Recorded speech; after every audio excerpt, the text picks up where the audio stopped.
Olá, meus amigos, muito bom dia a todos vocês, sejam muito bem-vindos a essa meditação. Hoje, nesta quinta-feira, dia de louvor e adoração eucarística, no tempo do Natal, na primeira quinta-feira após a Epifania do Senhor. No dia de hoje, a liturgia segue a mesma entoada de domingo, digamos assim, né, do início da semana. Então a gente está vivendo uma grande festa, né, em nossa vida, e essa festa muda o nosso coração, as disposições em nosso interior. E é por isso que é dessa maneira que a igreja, organizando a festa do Natal em várias sucessões de festas e de alegrias e de júbilo, né, vai educando o nosso coração a torná-lo são, no que eu digo assim,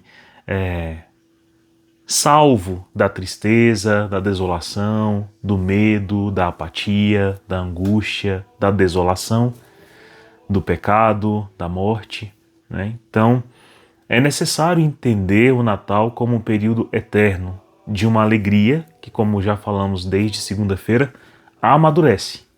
Uma alegria que amadurece. Então a gente vai vendo essa alegria amadurecer. Ela não é uma euforia que vem e de repente alguma coisa rouba. Não, ela é uma alegria que chega, se instala e ela é tão concreta que ela vai crescendo como o menino Deus. Então, aquele que nós vimos na manjedoura recém-nascido, no colo da Virgem Maria, guardado por São José, ele vai crescendo e demonstrando ainda mais ternura, e o nosso coração deve então se encantar. Esse nascimento então é contínuo. Lembre-se sempre que nós temos que olhar muito a visão das coisas conforme a visão de Deus. Então Deus, que vê tudo na eternidade como um momento eterno, para ele é como se todo dia também é Natal, né? Então essa alegria de nos dar o Salvador, de nos dar seu Filho único e de acreditar na nossa capacidade de deixar essa ternura crescer em nosso coração, é algo humilde, simples, constante de Deus, né? É algo divino na nossa vida. Então, essa festa progride. E a gente não é acostumado a deixar a alegria amadurecer. A gente é acostumado a viver de pequenas alegrias que vão se acabando, né? Então, hoje eu estou alegre porque eu ganhei um presente. Amanhã essa alegria acabou porque eu já abusei do presente, então eu quero uma outra. Eu comi um grande banquete, aí eu fiquei alegre. Acabou o banquete, eu estou empanturrado, aquela alegria já não é mais alegria, é tormenta. No próximo dia eu quero uma outra alegria e assim vai. Sucessão de euforias, não de alegria.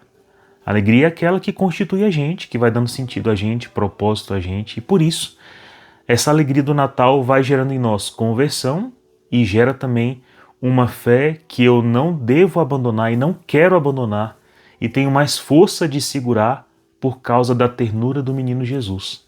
Por causa dele eu vou evitando o pecado, por causa dele eu vou evitando a paixão desordenada, por causa dele eu vou ficando mais forte. Eu invisto no trabalho, eu invisto na virtude, nas minhas palavras, eu vou ficando moderado, eu lido das paixões de uma maneira muito mais ordenada, eu vou lembrando do menino, que o menino depende de mim, que o menino precisa de mim, ele quer a minha livre doação. Lembre-se sempre então que no Natal Jesus está ali, né, como aquele menino cheio de graça e ternura que está olhando para o seu coração, está olhando para você e está doido para receber de você a sua vida. E a gente se derrete e, de fato, doa para Jesus essa vida, né? Não tem como eu não dizer muito que Jesus me faz pensar em São José, né?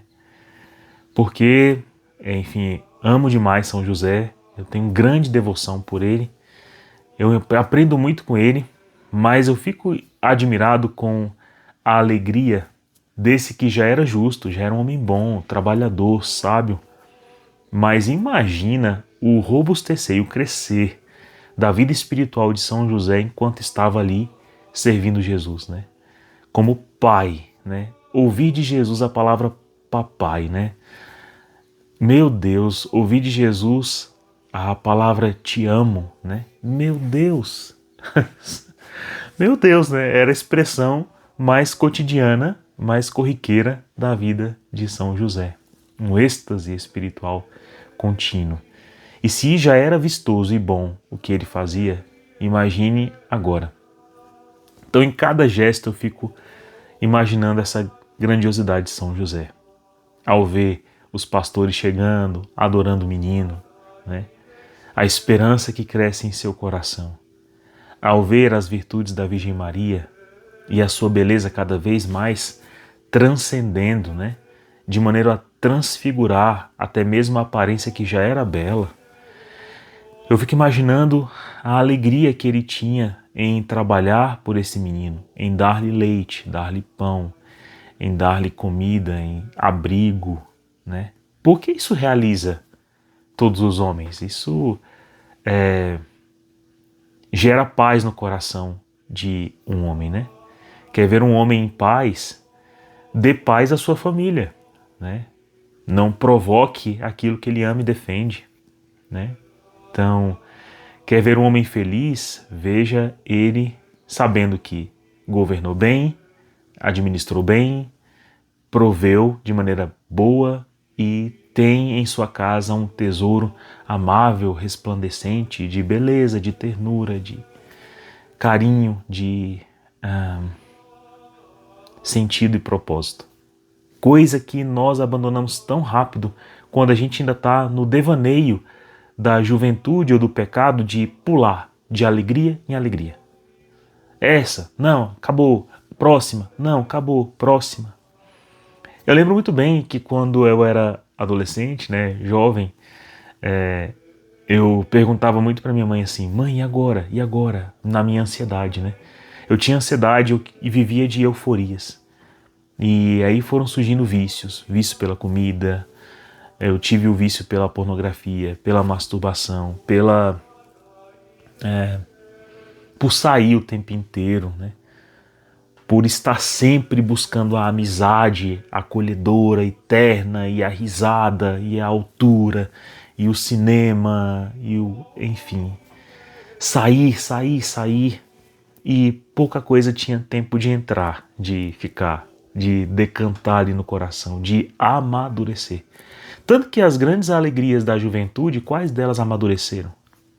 Felizes até os amigos que, na época da minha juventude, encontraram um amor, que aí já vai direcionando, e depois se casaram e tiveram filhos. Porque muitos poderão dizer, nossa, perderam a juventude, nossa, perderam a oportunidade, perderam isso, perderam aquilo. Não, mas ganharam o sentido e propósito, sabe? E por hoje lutam e vivem por isso. E a paz deles é o progresso espiritual, físico, mental, de saúde da esposa, dos filhos. Fico imaginando, por exemplo, a alegria de São José quando recebeu o ouro dos Reis Magos e quis administrar aquilo da melhor maneira possível para Jesus bem aproveitar daquilo, né? Querendo dar a melhor educação, foi o homem mais sábio e também direcionou toda a educação de Jesus, porque ele não foi educado no templo. Lembre-se que São José, pelo esforço do seu trabalho e suor, deu ali o necessário no templo, quando ele foi apresentado a São Simeão, a Santa Ana, ele pagou o dízimo, né? Com os pombinhos e tal, ele fez a oferta, por mais que aquilo fosse difícil para ele, ele fez. Então, a educação do menino não foi exclusiva no templo, porque eles poderiam pensar, a honra de cuidar do menino é tão grande que eu não sei se eu estou aquém.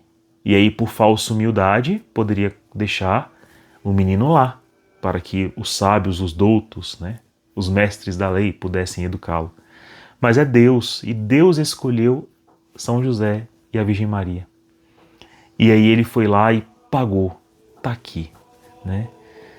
E ofertou a Deus, e o menino ficou sobre sua custódia, a um ponto em que, aos 12 anos, onde ele falou aos mestres da lei e os surpreenderam, o menino escolheu ficar com Maria e José e em tudo lhes era obediente, submisso. Deus encontrou essa glória, essa paz, esse sossego na vida de um sábio homem. Então imagina o tanto que esse homem foi agraciado, mas essa graça também foi dilatando, crescendo, brilhando cada vez mais no coração dele, na vida dele, na alma dele. Quão exuberante é a alma de São José, sabe? Então, essa alegria amadurece. Então, nisso surge a vocação, como falávamos ontem, né? Surge a doação plena de si no seu estado de vida, como também falávamos ontem, se você é casado, se você é religioso, se você é um solteiro celibatário. Em tudo isso, o importante é ser Cristo. E imagina, eu fico imaginando o tempo inteiro, enquanto a gente fala disso, em São José. Ele é a pessoa ali, na Sagrada Família, no qual eu muito olho, porque eu muito busco identificação, eu muito busco exemplo, né? A Virgem Maria é como mãe, né, na fé. Jesus é como eu devo ser, é o meu mestre, é o meu Senhor, é a fonte de toda a graça e da redenção. Mas São José é esse que está no paraíso, desposado com a Virgem e pai do menino, né? Dando a vida inteira para custodiá-lo. São José morreu de amor, né? A causa da morte dele não foi um martírio cruento, mas incruento. Seu coração deve ter dilatado. Que homem consegue viver em êxtase espiritual por muito tempo? Sua pressão aumenta, sua frequência cardíaca também. O músculo do coração se desgasta rápido. Primeiro hipertrofia, depois se dilata, né? Ele deve ter morrido de amor, o coração exausto de tanto se dar, de tanto amar. Essa eu acho que foi a causa da morte de São José. Então, quem viveu para amar também mora, né, e vive na eternidade. E hoje a primeira leitura, belíssima, continua a falar sobre esse amor que nós temos em Deus. Lembra que nós falávamos ontem que a alegria, que é essa alegria do Natal, ela vem para ficar, para demorar, para amadurecer e nesse amadurecimento nos santificar. E ontem vimos que a fonte dessa alegria, o objeto dela, aquilo que é apreciado com a alegria é o amor. A virtude salvífica e santificante de Deus, que Deus dá a nós. Mas essa virtude vem de Deus, é Deus, Deus encarnado. E hoje existe uma sequência então da carta de São João, no capítulo 4, hoje versículos de 19 em diante, e se diz o seguinte: caríssimos, quanto a nós, amemos Deus, porque Ele nos amou primeiro. Se alguém disser, amo a Deus, mas entretanto odeia o seu irmão, é um mentiroso, porque não ama o seu irmão, a quem vê. Como poderá amar a Deus a quem não vê? E este é o mandamento que dele recebemos. Aquele que ama a Deus, ame também o seu irmão. Todo que crê que Jesus é Cristo, nasceu de Deus, ou seja, nasceu do amor, nasceu para esse ofício. E quem ama aquele que gerou alguém, amará também aquele que dele nasceu. Olha que bonito isso, até para entender quanto amor devemos ter pela Virgem Maria e devemos ter também por São José e devemos ter pela Igreja, que nos gesta Cristo, pelos apóstolos que nos deram o conhecer de Cristo, por aquele que te catequizou. E quem ama aquele que gerou alguém, amará também aquele que dele nasceu. Então, para eu amar, né, Deus, eu preciso amar quem dele nasceu, né? De onde ele nasceu, quem o gerou. Podemos saber que amamos os filhos de Deus quando amamos a Deus e guardamos seus mandamentos. Então Jesus vem de Deus, é Deus com Deus. Devemos então amar no que amar significa, que é bem acima de gostar. Gostar está inferido em nossas emoções, no nosso coração, naquilo que de fato a nossa inteligência e vontade participa no amar, que é na emoção. Então, gostar faz parte, mas amar significa isso aqui, ó. Sabemos que amamos os filhos de Deus quando amamos a Deus e guardamos os seus mandamentos. Então, é isso.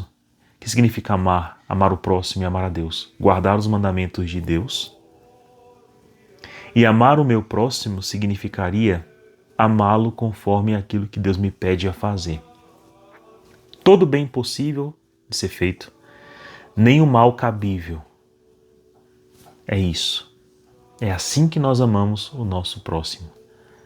Quando nós pensamos em exercer justiça com a nossa própria mão, saibamos que só Deus sabe mesmo de fato toda a verdade e só Ele pode julgar. A nós cabe esse amar. E olha que Deus nos amou quando nós éramos, sim, pecadores, adúlteros, inúteis, vãos, perdidos. Mas Ele nos amou e nos amou de maneira extrema. Então, nós que nascemos de Deus, que o conhecemos, que fomos introduzidos a Ele, gerados nele, devemos amar aqueles que nos deram Cristo e observar todos os mandamentos desse Cristo. E esses mandamentos exigem o nosso amor para o nosso próximo. Pois isto é amar a Deus, observar os seus mandamentos. E os seus mandamentos não são pesados, pois todo que nasceu de Deus vence o mundo. Então o mandamento de Deus não é a gente ter todas as demandas deste tempo, né? Gostar de tudo, aprovar tudo, passar pano em tudo, sustentar tudo como equilibrista, né? Fazer todas as coisas necessárias, não. O amar significa cumprir os mandamentos de Deus. E eles não são pesados. Pesado é o mundo. Para o mundo, a gente precisa ser um super-homem. Para o mundo, a gente precisa ser cheiroso, famoso, limpinho, todo acertado e ajustado, né? Senão o mundo não nos amará. Senão o mundo não nos tolerará. Senão o mundo não nos engolirá. Não permitirá nossa presença. Mas aqueles que nasceram de Deus venceram o mundo. Ou seja, venceram esses que querem a aparência. Até porque aqueles que nasceram de Deus têm uma demanda não por este mundo, mas pela eternidade. E este mundo é apenas um instrumento da paz do Senhor. É um instrumento do Evangelho, é um instrumento do efeito da palavra, é um instrumento do efeito da Eucaristia, é um instrumento da graça de Deus. É onde a graça de Deus toma corpo, santifica, purifica, redime, corrige, purifica, né? E transcende. A graça de Deus faz isso tudo. Então, pesado não é seguir o mandamento de Deus, que é natural. Quando eu amo muito alguém, como a minha mãe, como eu vejo, né, que aqueles que me querem realmente o bem me aconselham, Fábio, emagrece, Fábio, cuida da saúde, Fábio, lê esse livro, Fábio, pede perdão por esse pecado, Fábio, faz isso, Fábio, faz aquilo. Eu percebo que nessas vozes todas, a que mais me fala é o Espírito Santo, é o próprio Deus. E quando Ele me manda fazer alguma coisa pelos seus mandamentos, não é pesado. Eu vou perceber que eu já fui tão amado e esse amor já abriu tantas portas no meu coração, já dilatou tanto o meu coração, que quando eu vou executar é assim. Fábio, você já fez coisas difíceis assim por Deus? Já. Mas eram coisas que eram difíceis lá atrás. E aí que de repente o amor de Deus tornou possível e fácil. Como por exemplo a vez que eu fui pregar no BRT. Foi difícil. Mas quando eu encontrei razão em Deus para isso, foi muito factível. Ou como Santa Teresa de Calcutá falou uma vez, né, quando perguntaram para ela se não era inútil, se não era pesado lavar os leprosos, né? E aí a jornalista falou que não faria aquilo por $1 milhão e ela respondeu também, não. Eu faço por algo mais leve, né? Por amor de Deus. Se fosse por $1 milhão, eu não ia, não. Não quero isso. O que eu vou fazer com $1 milhão? Não, eu faço por Deus. E aí em Deus tudo é leve. Em Deus fica mais leve o matrimônio, cumprir os objetivos de Estado, né? A fidelidade, a escuta, o dia a dia, o diálogo, o perdão, né? A conversão. Fábio, mas tem alguns corações tão duros que não arredam não, que tipo assim, tem um pensamento político, ideológico, doutrinário, assim, enraigado, duro, não quer sair, a coisa está se mostrando na frente dele, ele não quer abandonar aquele pensamento errado. Tem gente que não tem jeito não. Tem, quando o amor entra de verdade, se vence o mundo. Qualquer ideologia deste mundo se opõe à fé por isso, né? Então vai lá escutar os escritos, por exemplo, de Marx, de Engels, de Gramsci. Eles se opõem à fé por isso, porque o objetivo materialista das ideologias deste tempo é materialista, é mundano, é corriqueiro, é temporal. Seja concentrando, seja distribuindo, se fala sobre matéria. Mas quem nasce de Deus vence o mundo, porque o objetivo passa a ser bem outro. Então Santa Madre Teresa de Calcutá não queria $1 milhão, ela queria o céu, e o céu para os seus. E esta é a vitória que venceu o mundo, a nossa fé. Olha que bonito. Esta é a vitória que venceu o mundo, a nossa fé. É o que eu desejo para vocês nesse ano, meus irmãos. O ano está começando, é um ano de graça, é um ano de bênção, é um ano de libertações, assim eu espero, para as famílias, para a igreja, para os perseguidos, para os injustiçados, para o nosso país, para a nossa família. E o Espírito Santo tocando o coração do amor, que é Jesus, anuncia no Evangelho. Hoje o Evangelho é aquele na qual a narração de Lucas, né? Ele vai, guiado pelo Espírito Santo, entra em uma sinagoga e lhe dão a palavra, a leitura, e cai sobre ele o texto de Isaías, bem onde se diz assim: o Espírito do Senhor está sobre mim, porque ele me consagrou com a unção para anunciar a boa nova aos pobres. Enviou-me para proclamar a libertação aos cativos e aos cegos a recuperação da vista, para libertar os oprimidos e para proclamar o ano de graça do Senhor. É o que eu acabei de falar. Então é um ano em que o amor vai crescer e amadurecer e nos fazer santificar e vai amadurecendo em nosso coração. O Natal está aqui, mas o menino vai crescer em nós. E Jesus, aqui grande, na maturidade da sua vida, está lendo justamente o que ele é, né?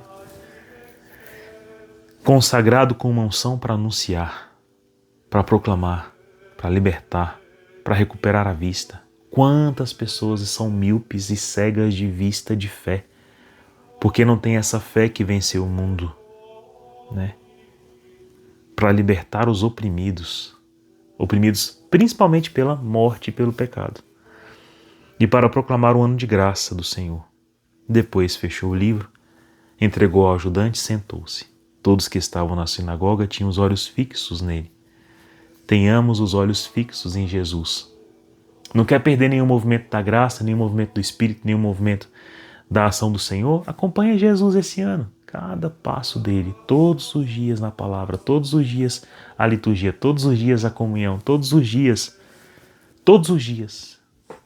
E pergunta para Jesus: o que estás fazendo hoje, Senhor, na minha vida, na vida dos meus, no meu país, na minha casa, na minha história? Pergunta isso para o Senhor, porque hoje se cumpriu essa passagem da Escritura que acabaste de ouvir. Todos davam testemunho ao seu respeito, admirados com as palavras cheias de encanto que saíam de sua boca. É isso que nós precisamos, desse encanto do Senhor. Palavras cheias de encanto, que nos atraem, motivam a vontade e a inteligência para aprender aquilo, viver aquilo, amadurecer aquilo, aquela alegria. Eu desejo do fundo do meu coração que você seja alegre esse ano. Eu vou ser, junto contigo. E que o Senhor nos abençoe, nos mantenha e nos encoraje a essa maturidade ao molde de São José. Qual a causa de morte preferível? Morrer de desolação, de solidão, morrer de tristeza, de penúria? Que tal morrer de amor, que foi o ofício de São José? Deus abençoe você. Não tiremos o nosso olhar de Jesus, assim como São José não conseguia tirar. Tchau, até amanhã.